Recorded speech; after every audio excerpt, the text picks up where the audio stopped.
Living longer, living healthier, living better than ever before.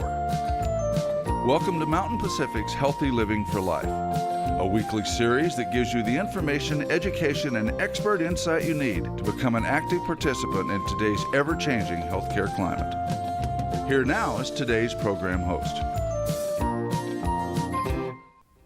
Have you ever heard of a superbug?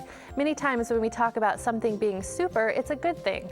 But superbugs are becoming one of the world's most pressing public health issues.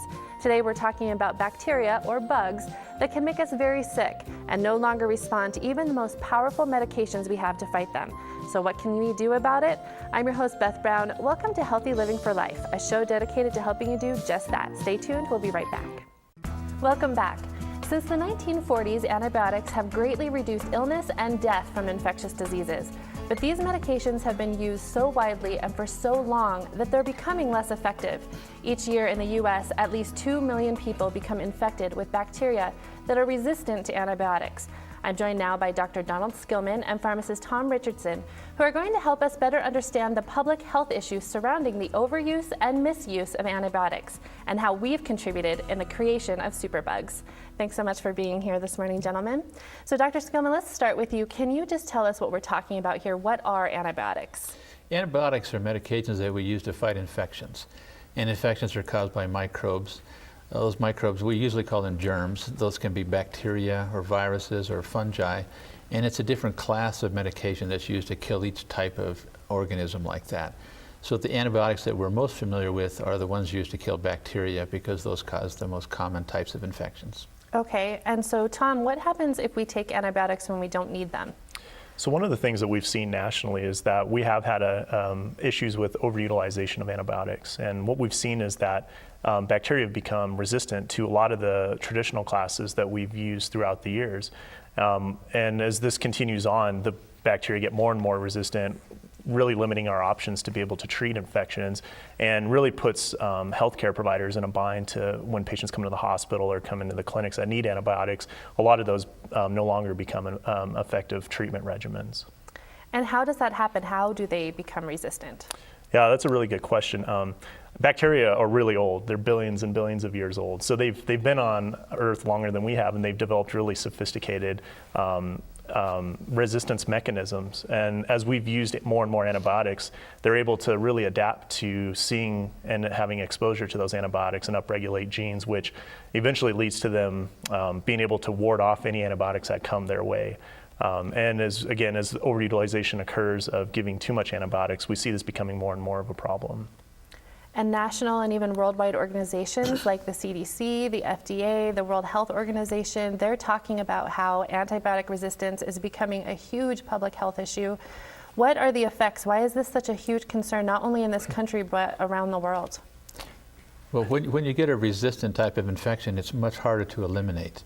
So we often find people in the hospital for longer time intervals.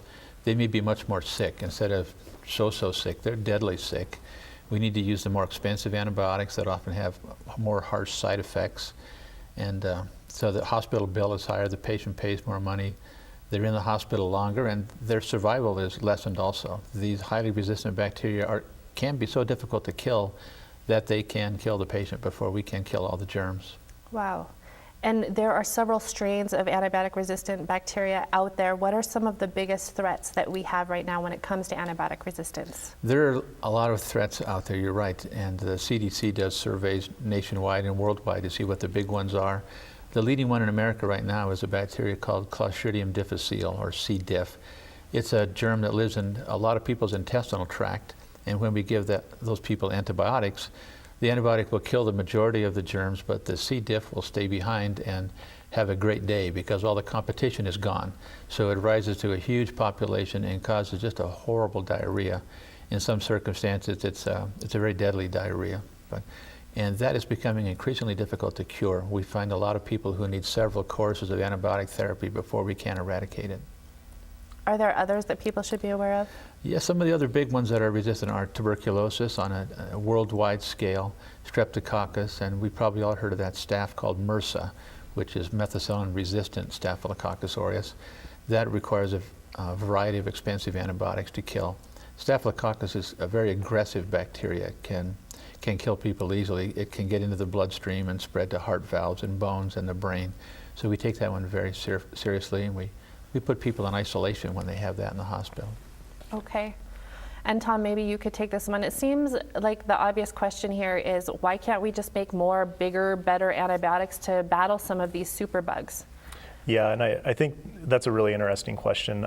Just to kind of, again, going back to the history of this, antibiotic development has really kind of come to a halt. In the 1960s, methicillin was developed and created and introduced into clinical practice. And within 3 years, we had methicillin-resistant strains of Staph aureus, or as everybody now knows it as MRSA. And so we're always kind of lagging behind once these come out. We really have a 2 or 3 year window where antibiotic resistance develops.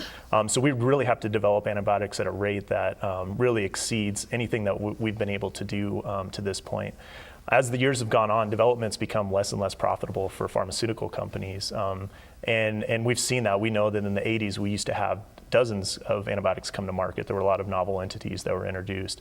And as time has gone on, and especially in the 2000s, we're lucky if we get 1 to 2 new antibiotics that come to market and we're able to use in clinical practice. And not all of those are always helpful in treating these resistant organisms. So really, I think that, with some of the newer stuff that's gone on, there's been a lot of fast track approvals, what we call it, where antibiotics and research and development from pharmaceutical companies, there's now an easier path for them to develop these. It's less costly for pharmaceutical companies, and it has shown behind the scenes that there are more in development and are in phase. They go through clinical trials, as a lot of us are familiar with, and that there are a lot of more in clinical trial phase right now that hopefully in the next 3 to 5 years we'll see more of an influx of, again, agents that are helpful in treating these resistant infections. Okay, and we're almost out of time, but you talked about the cost of developing antibiotics. What about the cost of antibiotic resistance? Yeah, that's a great question. And as Dr. Skillman alluded to, these infections are more difficult to treat. They usually require us to use more costly, broad spectrum antibiotics. And so anytime we have these infections, patients are staying in hospitals longer, which certainly increases costs to patients, to healthcare entities. And then again, those antibiotics that we use, where a lot of the old school drugs we're able to use are pennies on the dollar, and these newer, nice, big, bad agents are, thousands of dollars per course. So again, that resistance really drives the increased costs. Okay, thank you, gentlemen. So superbugs are the bad news. Is there good news? Yes, there is, and we'll talk about that when we come back right after this.